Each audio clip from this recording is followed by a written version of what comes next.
orders for Vietnam. And I went back to Bellingham, Washington to teach 8th grade and try to drown my sorrows and my fears. Up until that time, I would say my life had been pretty smooth, adventurous, successful, and we've been married 5 years. We've been in Alaska. It's been a great adventure. I don't usually tell this part of the story, but when he got orders for Vietnam, I went back on the pill secretly so I wouldn't be left with a child. And I was afraid that he would not come back the same kind of person who left. And about a month or so after he left, a friend of ours, a family friend, said, "Marge, why don't you come out and use my therapy wheel in the evening?" And he was a potter, self-trained, friend of my family. And he said, "I work till 5:30. You're welcome to use my studio if you'd like." And I had always wanted to get my hands in clay, but I was an academic, and I thought, you know, art was for vocational students. And then I discovered I was one. I am a vocational student. It was really clay that took me into this path of listening for call. It was about the same time that somebody handed us a copy of Faith at Work magazine, and in it was an article by Elizabeth O'Connor called "What We Need is More Saints." Now, Elizabeth O'Connor became one of my saints, you know, but then, in 1965, she was just a far-off voice from Washington, D.C., writing in a magazine. So that little magazine became a lifeline for me, and the clay became my chapel. And I would say my heart broke open for the first time to really listen for God, instead of being on my own plan for life.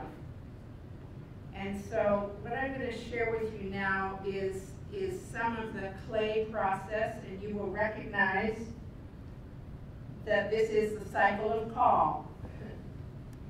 And the same words appear in the clay process. Some of this is documented in, I have a book called The Soul Work of Clay. If you're at all interested in clay, this contains everything I know about clay. Everything. But it also contains the story of how working with clay kind of opened up my spiritual life. Briefly, I think soul work is a combination of body and spirit. I think our bodies are like the ground we walk on.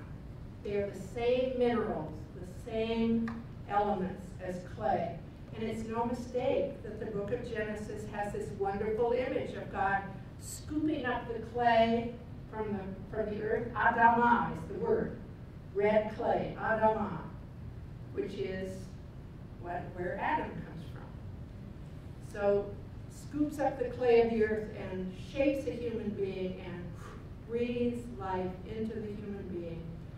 So I think about body as our mortal, earthbound, clay-filled body, and the spirit always yearning for the eternal, always yearning for the transcendent. And soul work is where body and spirit merge. So I think of soul work as the embodied reality of our spirits here and now. So in terms of working with clay, this is the ground we walk on. It's just mud. And in a few minutes, I'm going to be inviting each of you to work with some clay, which is why the colored paper is in front of you. So you can get anxious about that. That's all right. Anxiety is good. Anxiety is Some of them already are. Yeah. So grounding. Just think of it as the ground we walk on. Then kneading. How many of you have made bread? so you know what kneading bread is all about. It's not about beating the air out, it's about mixing the yeast in the flour for bread. Well, the same thing makes clay pliable. Clay is nothing more than sand or silica and water. But you know, beach isn't clay. It has to have organic matter, slime. What's in the bottom of your refrigerator is what makes clay pliable. And so it is really that organic element that makes clay like us. So kneading is mixing the yeast, the pliability in the clay. And then centering, you'll see, and opening. Instead of crossing the Poison River in my diagram, it's opening the clay so that you can get a hand inside. And then instead of risk, we have shaping. Instead of community, we have finishing. And I'll talk more about this. And then the firing in a pot burns away the organic matter and leaves the stone, so that fired clay cannot be reused unless it's ground up. Just as clay by itself is often too dense, you often have to add a little bit of sand. Or if you're making concrete, if you've ever mixed concrete, you have to put gravel and sand in it to space it out a little bit, because it's too dense. And that's true of clay too, you need to space it out a little bit. So firing isn't actually the end of the process. This would be worn down and remixed. And so to work with clay is to work with that great cycle of creation, you know, eons long. That includes erosion and reshaping. Clay is the memory of the earth. All over the earth, clay, veins of clay hold dinosaur prints and leaves and skeletons. And I think of clay, the clay of our lives, are associated with memory and the imprint that various experiences make on us. So I'm going to be working with clay, talking just a little bit, but I'd like you to see this as a kind of meditation and a way of reflecting. It's a metaphor, reflecting on your own life, your own process. How many of you have worked with clay on the wheel? Wonderful. Wonderful to have such a virgin group.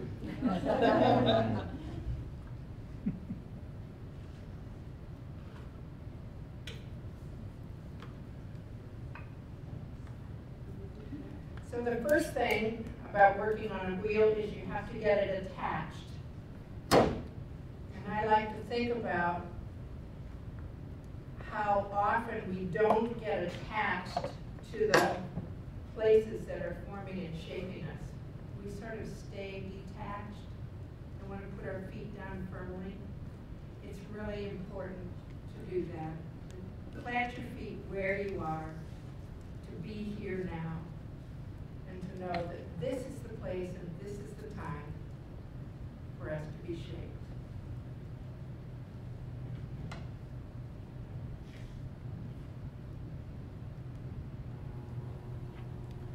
This is not centered clay. You can see the wobble. And if I speeded this up, it wouldn't take very long for it to fly off. So the first thing I want you to watch, what's involved in centering this clay.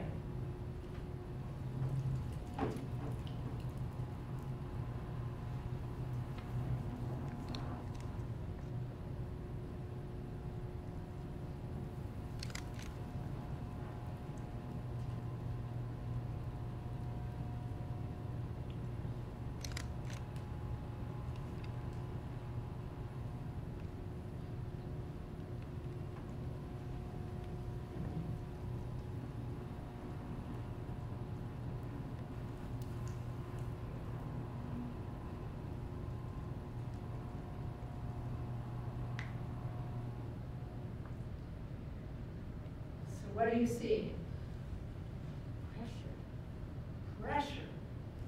A lot of it. Yeah. A lot of Strong hands for that. it. Yeah. Develop strong hands. Yeah. Yeah. A lot of pressure. What else do you see? Water. Water. What's the function of the water? Lubricant. Yes. I think of water as the lubrication of love. We all knew stiff people, really tough. And the lubrication of love is what it takes to move that clay. What would happen if I didn't add water to it? It'll stick to your hands. All right. As well. No, it just wouldn't move. You know, it would just tear off in my hands. There's too much friction without the water. Now, if you've ever been in a pottery studio, a lot of pottery studios have clay spread from here to breakfast. And it's too much water. A lot of beginners put too much water on there. And I think sometimes in our effort to be helpful, we add too much lubrication. We're too anxious to help. We go too far. And so if you think about the story in Jeremiah where God says to Jeremiah, now I want you to go down to the potter's house and I'm going to show you a message. Jeremiah 18, for those of you who want to look at it. And so Jeremiah goes to the potter's house, and what he sees is the clay is spoiled in the potter's hands, and the potter remakes the pot. So the point is not make a perfect pot. The point is work with the clay. You can remake the pot. So I think, again and again, in our biblical story, is we see not too much love, not too sloppy, just enough, but lots of pressure.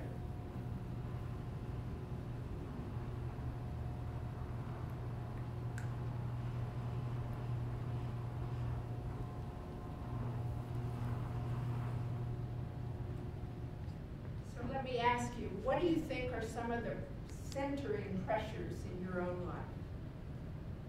What are some of the centering pressures? Time? Or lack of time? Time or lack of time? Yeah. We live with limits, don't we? And so that presses in on us. What else? Distance. Distance. All right. Say what? Traveling from your home base to your workplace or to your church and negotiating the freeways out here. Right. The realities of where we live, distance, travel, those are time pressures. Expectations. Expectations, exactly. Energy. Energy, Energy level. yeah. Overextending yourself? Overextended, yeah, yeah. Deadlines. Deadlines.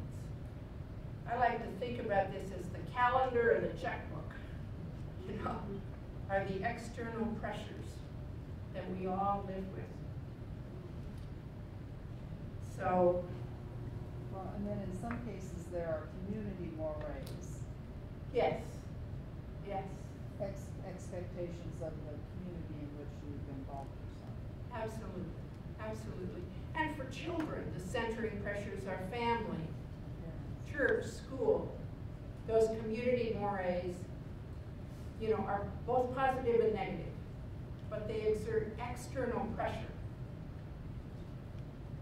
So that takes us down. Those are the three kind of inner disciplines.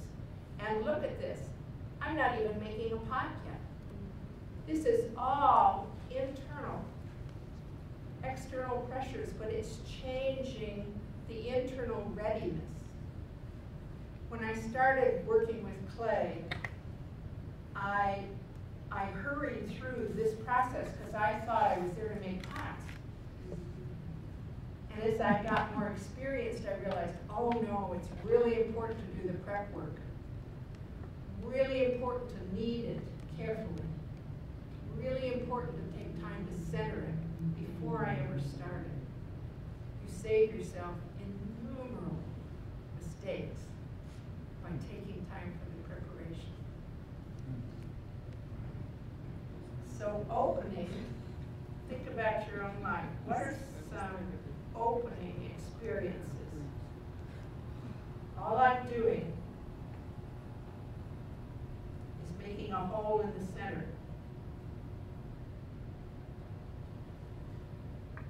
Think about your own life. What are some opening experiences? Travel. It's a great one. I think when a friend tells you something honestly, reflects back something honestly about yourself, so you can grow. Oh yes, that's a generous heart saying. When a friend reflects back something to you that maybe you don't want to hear, something honest, so that you can grow. I love it, you bet. Yeah, so you can grow. This is for your own good. Yeah. When somebody says, I'm only telling you this for your own good, I think, oh, spare me. I want to hear it. But You it's have to be true. grateful. It hurts, but they care. Yeah, Hopefully they care. yeah, yeah. Some other opening experiences. Failure. Failure. Yes. Loss. Loss. New challenges. New challenges. Moving Moving to a new place. to a new place. Absolutely. School. School, education, going off to school, taking a class. I know a lot of people who've been out of school for 25 years and who go back and think, oh, I don't know if I can do this. Yeah, opening experiences. So I want you to watch.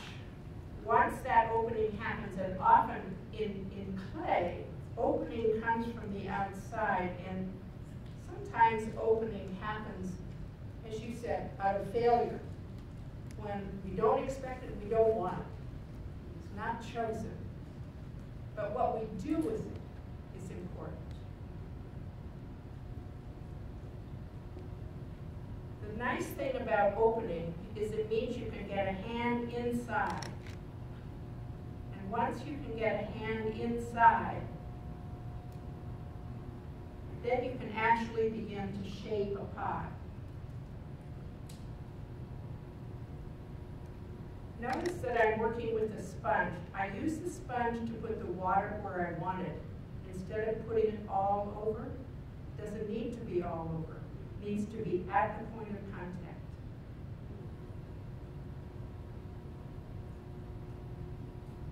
So I'm going to put outside pressure. This is centering still. The outside pressure is centering.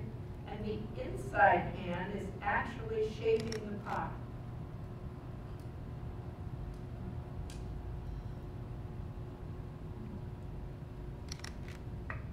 I'm going to try tipping this forward so you can see.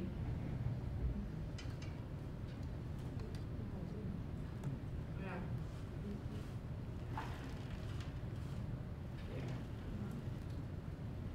It's just beginning to grow. There was a time when I thought, if I could just get rid of the outside pressures, I could really be a holy person. And the truth is that you need the inside pressure opposite the outside pressure in order to grow. This is soul work. This is the spirit and the body. And here you have this embodied shape.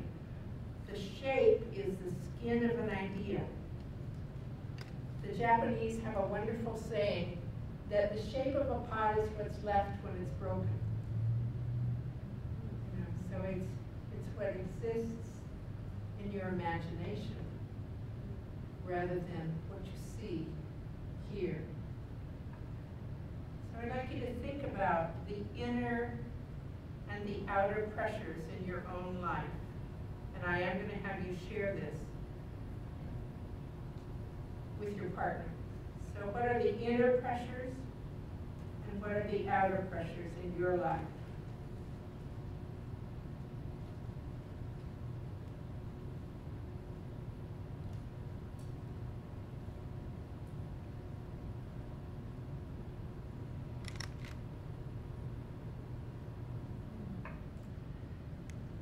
long time I thought the goal of the spiritual life is to have a balance, inner and outer. Haven't you heard that? You really need balance. The problem with balance is it makes a straight-sided thing, and it's kind of boring, really. So we will get to an imbalance.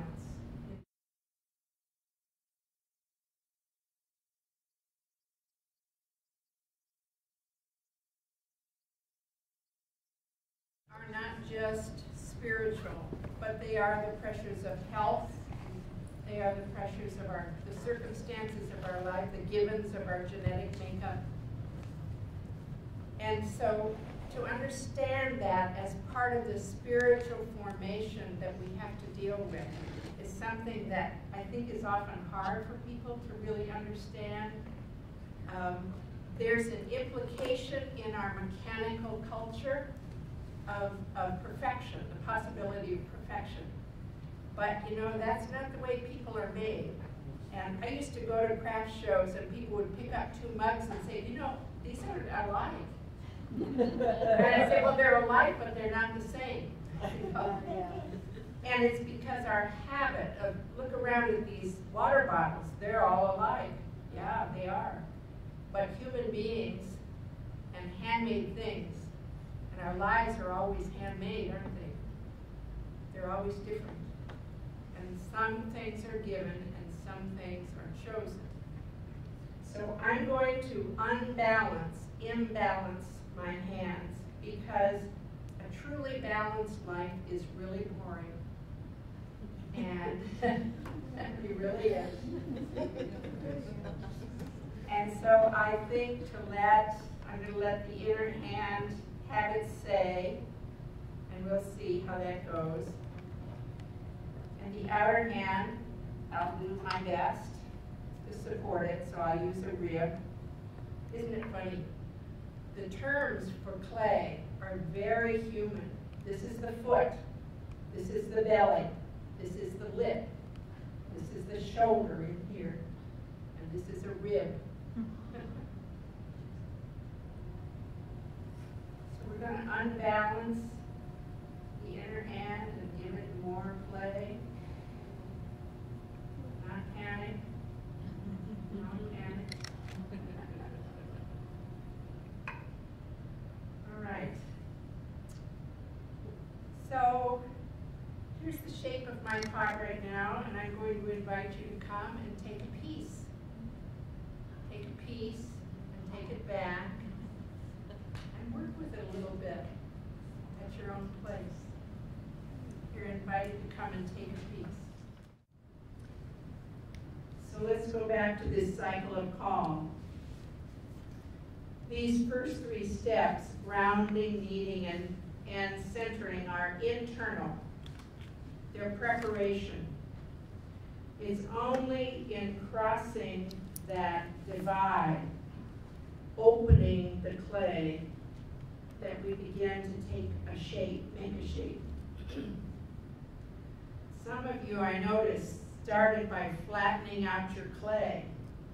There's no room for opening when you flatten it out like that.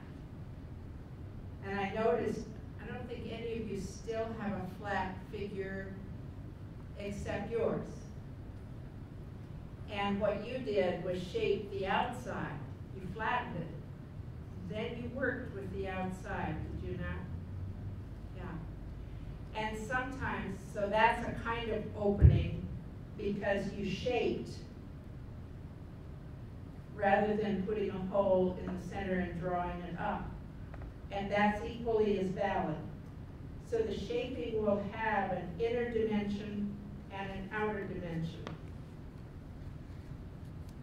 And if we can be conscious of both in our own lives, tending that inner dimension, it is the dimension of our lives that often gets overridden with busyness.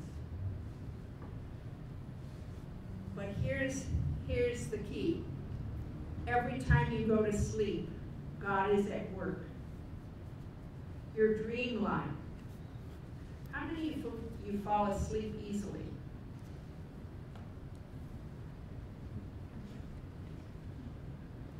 about it. It's a miracle, isn't it? Just to rest. And those of you who have more difficulty falling asleep are going to have to be more intentional about turning off the input from the day. But God is at work always in our resting. We all know children who hate to go to sleep, and I think it's because they're going to miss something. But as an adult, to rest, to know that there's a miracle of renewal that goes on in our bodies with rest. And then dreaming.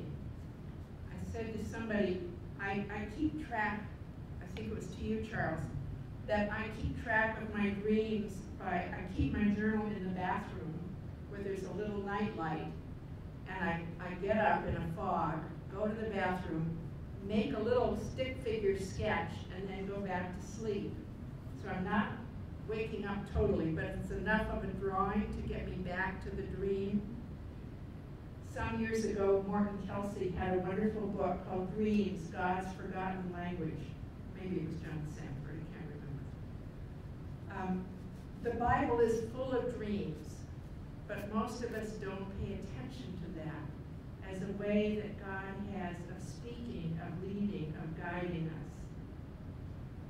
So I would commend to you, even if you're too busy to take much time in silence or playing with clay, that you begin to trust your resting, trust your sleeping, trust your dreaming, because that will give you some inner pressure to bring against the outer pressures of your life.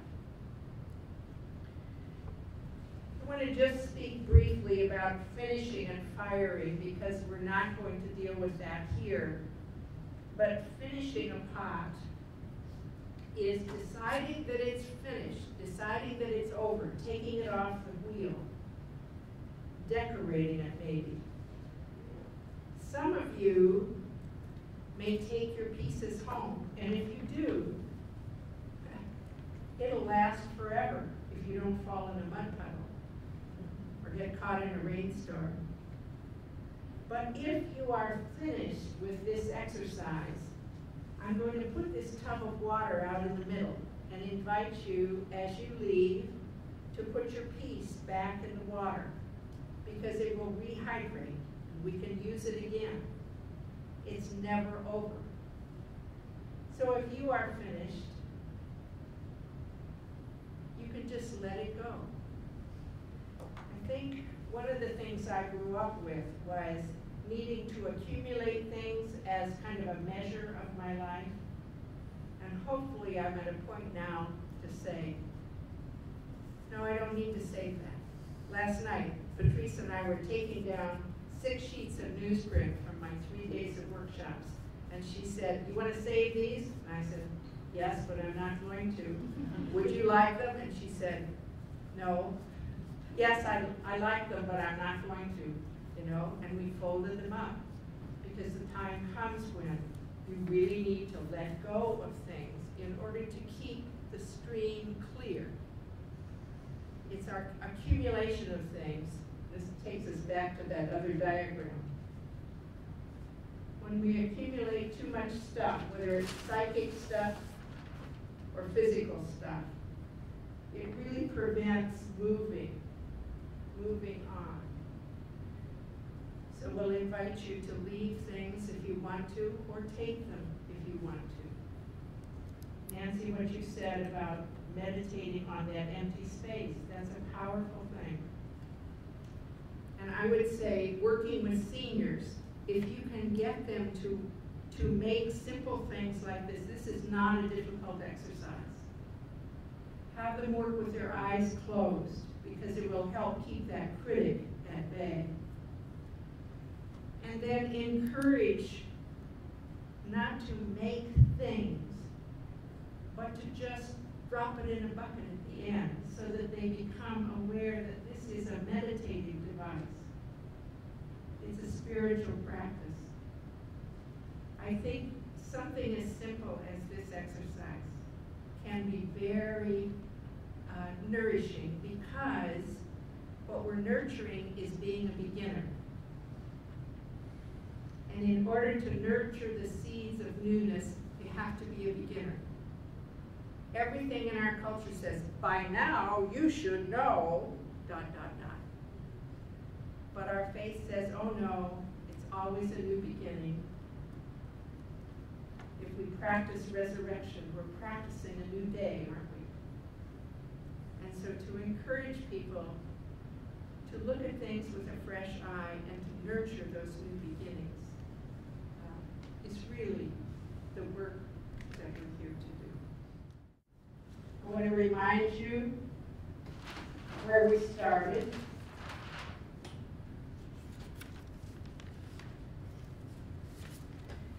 We started with the idea that often God breaks in at a time when we've kind of come to the end of our own ego trajectory.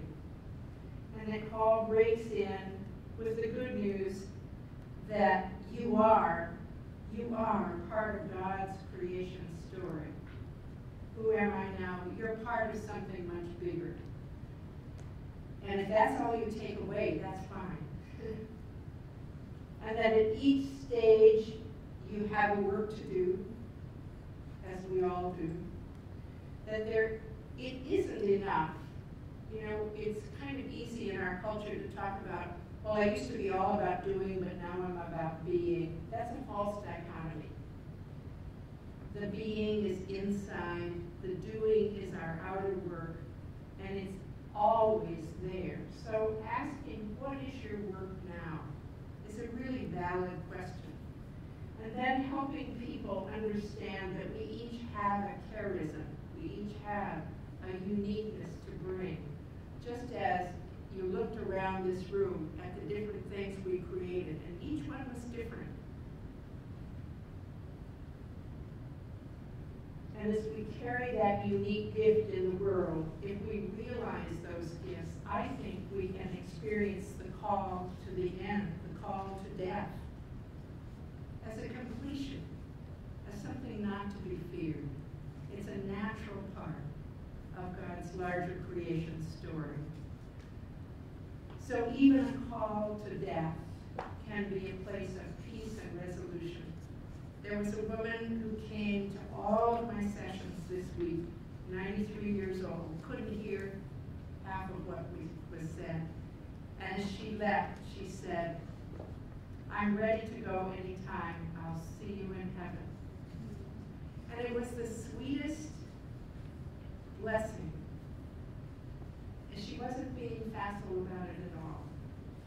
And I do think when people are at peace with their lives, when they have in fact completed the work that they have to do, you can let go of life easily and gently. And that's part of what we're here as midwives. We're here to walk with one another in this journey of call. If you picked up a copy of my book, Creative Aging, this cycle is not drawn in there, but you will find all the words or chapter titles in the book. So the descriptions are there, and there are questions to ponder and spiritual practices. One day is not enough time to go through all of that, but I just wanted to say that if you drew the diagram, be sure you notice the colors. That here is resistance, is red and orange, and I forgot to draw a great big yes down here with green. Green is for go. And the fact is you don't get to the call until you've done some inner work. And that's a spiral that will go on throughout our lives. And there's my mistake. And I really believe that when we get our hands in the clay is when our bodies will remember. So when you forget all these words, go back